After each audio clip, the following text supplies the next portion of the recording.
ಚಿನ್ನಯ್ಯನಿಗೆ ಪ್ರಾಣ ಭಯವಿದೆ ಅಂತ ಅನ್ನುವಂಥ ಅಂಶ ಇದ್ದರೆ ದೂರು ಕೊಡುವಂಥದ್ರಲ್ಲಿ ತಪ್ಪೇನಿಲ್ಲ.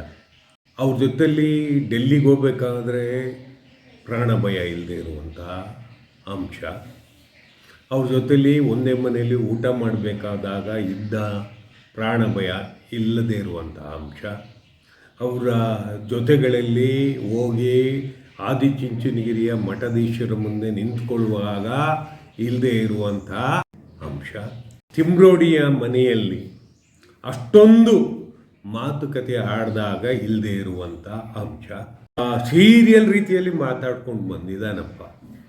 ಆಗ ಇಲ್ಲದೆ ಇರುವಂಥ ಭಯ, ಜೀವ ಭಯ ಹೀಗೆ ಬಂದದ್ದಾದರೂ ಯಾಕೆ ಮತ್ತಾರಾದರೂ ಜೀವ ಭಯವನ್ನು ಒಡ್ಡಿ ಈ ಥರ ಮಾತಾಡಬೇಕು ಅಂತ ಹೇಳ್ಕೊಡ್ತಾ ಇರ್ಬೋದು. ಯಾಕೆ ಅಂತ ಹೇಳಿದರೆ ಅವನು ಉಳಿದುಕೊಂಡಿರುವ ಸ್ಥಳ ಮತ್ತು ಅವನು ಈಗ ಈ ಮಾತನ್ನು ಬದಲಾಯಿಸ್ತಿದ್ದಾನೆ ಅಂದರೆ ಮತ್ತೆ ಪ್ರಬಲರಾಗಿಯೇ ವರ್ತಿಸ್ತಿದ್ದಾರೆ, ಇವನನ್ನೂ ಕೂಡ ದಾಳವಾಗಿ ಬಳಸ್ತಾ ಇದ್ದಾರೆ ಅನ್ನೋದರಲ್ಲಿ ಅನುಮಾನ ಇಲ್ಲ. ಎಲ್ಲಿ ಅಸಹಾಯಕರಾದಂಥವರು, ಬಳಲಿದವರು, ಇದ್ದದ್ದನ್ನು ಇದ್ದ ಹಾಗೆ ಹೇಳಿದಂಥವರು ತಮ್ಮ ಅಸಹಾಯಕತೆ ಕಾರಣದಿಂದಲೇ ಬೇರೆ ರೀತಿ ಹೇಳಬೇಕಾದಂಥ ಪರಿಸ್ಥಿತಿ ನಿರ್ಮಾಣ ಆಗಿದೆಯಲ್ಲ, ಅದು ಒಂದು ರೀತಿಯಾದ ದುಃಖ, ಅವಮಾನವೂ ಕೂಡ. ಯಾಕೆ ಅಂತ ಹೇಳಿದರೆ ನಾವು ಗಮನಿಸ್ತಾ ಬಂದಿದ್ದೇವೆ, ಪ್ರಬಲರ ಹೊಡೆತ ತಿನ್ನೋದಿದೆಯಲ್ಲ ಅದು ಅಷ್ಟು ಕಷ್ಟ ಸಾಧ್ಯವಾದದ್ದು. ಇವನು ಈಗ ತಿಮ್ರೋಡಿ, ಮಠಣ್ಣ ಮತ್ತು ಇನ್ಯಾರೋ ಇವ್ರ ಮೇಲೆ ಈಗ ಓಡೋಡೋಗಿ ಕಂಪ್ಲೇಂಟ್ ಕೊಡ್ತಿದ್ದಾನಲ್ಲ.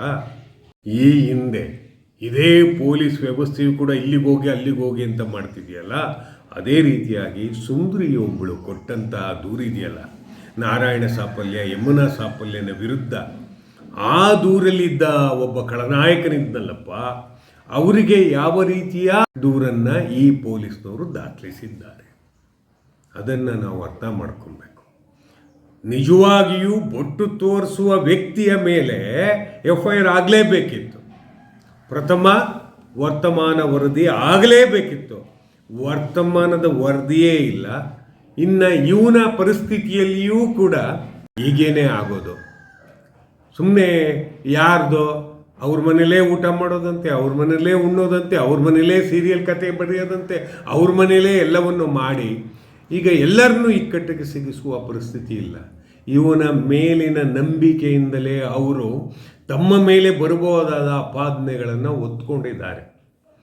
ಆ ಕಾರಣದಿಂದ ಈತನ ವರ್ತನೆಯನ್ನು ಸಹಿಸಕ್ಕಾಗಲ್ಲ ಅನ್ನೋದಕ್ಕಿಂತ ಹೆಚ್ಚಾಗಿ ಇವನ ದುರ್ಬಲತೆಯನ್ನು, ಬಡತನ ಅನ್ನೋದು ಇದೆಯಲ್ಲ ಸರ್, ಅದಕ್ಕಿಂತ ಕೆಟ್ಟದು ಮತ್ತೊಂದೇನಿದೆ. ಆಗಿಂದಲೂ ಅಷ್ಟೇ, ಈಗಿಂದಲೂ ಅಷ್ಟೇ, ಪುರಾಣ ಕಾಲದಿಂದಲೂ ಅಷ್ಟೇ. ಇದನ್ನು ನಾವು ಹೇಳಬೇಕಾದಾಗ ಅಯ್ಯೋ ಅನಿಸುತ್ತೆ. ಏನೀಗ ಸತ್ಯ ಅಂತೂ ಬರಲೇಬೇಕಲ್ವಾ? ಪ್ರಕರಣ ಏನು ನನ್ನ ಮೇಲೆ ಕೊಲೆ ಮಾಡಿಬಿಡ್ತಾರೆ ಅಂದರೆ ಏನು ಅವರೇನು ಮಚ್ಚ ಸೌಕ ಕೂತಿದ್ದಾರೆ ಇವನ್ನ ಕೊಂದುಬಿಡೋಕ್ಕೆ? ಇದೊಂದು ಆಟ ಅಷ್ಟೇ. ಇಸ್ಪಿಟ್ಟಿನ ಎಲೆ ಥರ ಒಂದು ಎಲೆನ ಉರುಳಿಸ್ತಿದ್ದಾರೆ. ಇದು ಯಾರಿಗೂ ಗೊತ್ತಾಗಲ್ಲ ಅಂತ ಹೇಳುವಂಥದ್ದು ಮಾಡಬಾರ್ದು. ಚಿನ್ನಯ್ಯನೂ ಕೂಡ ಚಿನ್ನಯ್ಯನ ತನ್ನ ನಂಬಿಕೆಯನ್ನು, ತನ್ನ ಜನಾಂಗದ ನಂಬಿಕೆಯನ್ನು ಉಳಿಸ್ಕೋಬೇಕು. ಯಾರು ಅವ್ರಿಗೆ ಗೊತ್ತಿರಲ್ಲ ಕೆಲವು ವಿಚಾರಗಳು. ಆ ಕಾರಣದಿಂದ ಇದನ್ನು ಯಾವುದೇ ಕಾರಣಕ್ಕೂ ಮಾಡಬಾರ್ದು. ನಾವು ಗಮನಿಸ್ತಾ ಇದ್ದೇವೆ, ಭಾಳಷ್ಟು ದೂರುಗಳು ಬಂದಿವೆ. ಫೈನಾನ್ಷಿಯಲ್ ಮ್ಯಾಟ್ರ್ ಆಗಿರ್ಬೋದು, ಭೂ ವ್ಯವಹಾರಗಳಾಗಿರ್ಬೋದು, ಅಥವಾ ಕೊಂದವರು ಯಾರು ಪ್ರಶ್ನೆಯನ್ನು ಇಟ್ಕೊಂಡು ಭಾಳಷ್ಟು ವ್ಯವಹಾರ ಆಗ್ತಾ ಇದ್ದಾಗ ಕೊಂದವರಿಗೆ ದೂರಿಲ್ವಂತೆ, ಕೊಂದ ಆರೋಪಿಯನ್ನೇ ಪತ್ತೆ ಮಾಡಲಿಕ್ಕೆ ಇಲ್ವಂತೆ.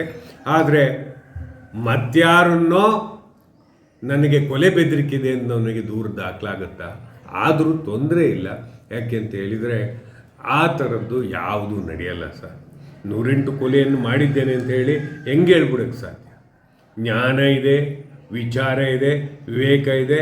ನಾನು ಎಲ್ಲವನ್ನೂ ತಿಳಿದು ನ್ಯಾಯಾಲಯದ 164 ಮಾಡ್ತಾ ಇರುವ ಆ ಚಿನ್ನಯ್ಯ ಈಗ ಈ ರೀತಿಯ ಆರೋಪ ಮಾಡ್ತಿದ್ದಾನೆ ಅಂದರೆ ಮತ್ತೆ 164 ಮಾಡಬೇಕು.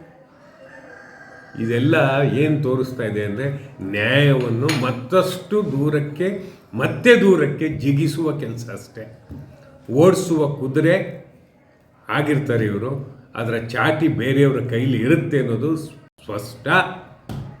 ಆ ಕಾರಣದಿಂದ ಆಗಿಂದನೂ ಬಂದ ದೂರುಗಳೆಲ್ಲವೂ ಕೂಡ ಸೂರ್ಯಚಂದ್ರನ ಹಿಡಿದು ಪೆಟ್ಟಿಗೆಯಲ್ಲಿ ಕೂಡಿಟ್ಟರು ಅಂತ ಸಿದ್ಧಲಿಂಗೇನವ್ರು ಬರೀತಾರೆ. ಆ ರೀತಿಯಾಗಿ ಇವರು ಕೂಡಿಟ್ಕೊಂಬಿಟ್ಟವ್ರೆ. ಆ ಕೂಡಿಟ್ಟ ಕಡೆ ಈ ಥರದ ಮಾತುಕತೆನೇ ಬರೋದು.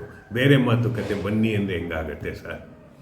ತಿಮ್ರೋಡಿನೋ, ಗಿರೀಶ್ ಮಟ್ಟಣ್ಣನವರು, ಟಿ ಜಯಂತೋ, ಮತ್ತೊಬ್ಬರೋ, ಸಮೀರ್ನೋ, ಮಗದೊಬ್ಬರೋ, ಇವ್ರ ಮೇಲೆಲ್ಲ ಯಾಕೆ ಹಿಂಗೆ ಮಾಡ್ತಾರೆ ಅನ್ನೋದೇ ಅರ್ಥ ಆಗಲ್ಲ. ಯಾಕೆ ಅಂತ ಹೇಳಿದರೆ ಇವರ ಬಳಕೆ ಮತ್ತು ಇವರ ಇರುವಿಕೆ ಇದು ಗಮನಿಸ್ತಾ ಇದ್ದೇವೆ ಸರ್. ಆದರೆ ಇದೊಂದು ಎಷ್ಟು ಇಮ್ಯುಲೇಷನ್ ತಡಿಬೇಕು ಹೇಳಿ. ಒಂದು ರೇಪಾದ ಸಂದರ್ಭದಲ್ಲಿ, ಕೊಲೆಯಾದ ಸಂದರ್ಭದಲ್ಲಿ ಅವರ ಪರವಾಗಿ ಧ್ವನಿಸಿದ ಪ್ರಕ್ರಿಯೆಗೆ ಎಷ್ಟು ಅವಮಾನ ತಕ್ಕೋಬೇಕು ಹೇಳಿ. ಅವರು ಮಾತಾಡ್ತಾನೇ ಹೋಗ್ತಿದ್ದಾರಲ್ವ. ಆದರೆ ಏನು ನಂಬಿದವರೆಲ್ಲ ಕುತ್ತಿಗೆ ಕುಯ್ಯೋ ಕೆಲಸ ಮಾಡಿದರೆ ಹೇಗೆ? ಇದು ಕುತ್ತಿಗೆ ಕುಯ್ಯೋ ಕೆಲಸ, ಬೆನ್ನಿಗೆ ಹಿರಿಯೋ ಕೆಲಸ. ಆದರೆ ಅವನ ಅಸಹಾಯಕತೆ ಏನಿದೆಯೋ ಏನೋ ಪಾಪ ಕೊಟ್ಕೊಳ್ಳಿ ಬಿಡಿ ಸರ್. ನಮಸ್ಕಾರ.